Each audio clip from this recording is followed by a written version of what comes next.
The authority of Satan over man is sin and death.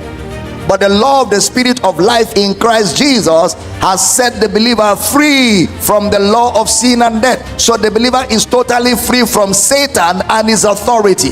The believer is totally free. He has been translated from the kingdom of darkness into the kingdom of his dear Son.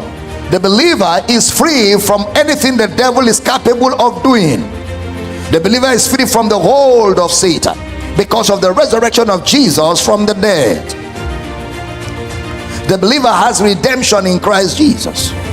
We've been delivered, past, delivered, rescued from the authority of Satan, and we are now put into the rule of the authority of Jesus. So we reign with Jesus today. We reign with Jesus. But God, who is rich in mercy, for his great love wherewith he loved us, even when we were dead in sins, had quickened us together, raised us up together, made us sit together with Christ in the heavenlies. So in the benefit of what Christ has done is our dominion over the devil and demons. In the benefit of what Christ has done is our dominion over the devil and demons. We were raised together with Jesus. We sit in him. We are sitting in Jesus in his authority over Satan and his angels. And this authority is not received by few, it's received by all of us.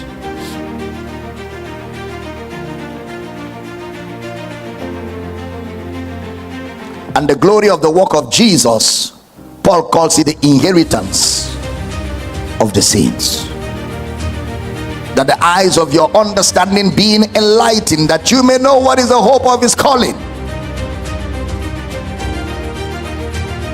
The inheritance is the work of Jesus, and we are the benefactors of this work. So Paul prayed that your authority, that your eyes be enlightened, that you will understand the full import of this authority.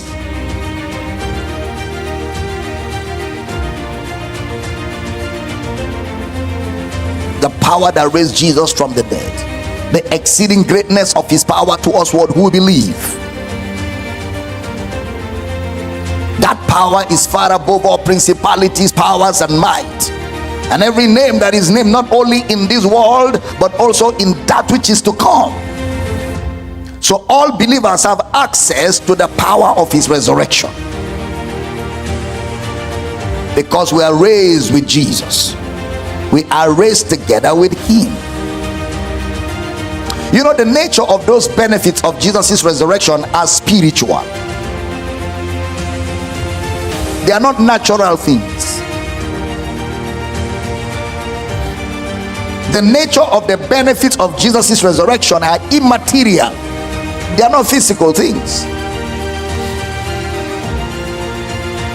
What Jesus obtained in his resurrection can only be accessed by those in him. A man that is not in Christ cannot access the things that Jesus obtained for us in his resurrection. He can't access it.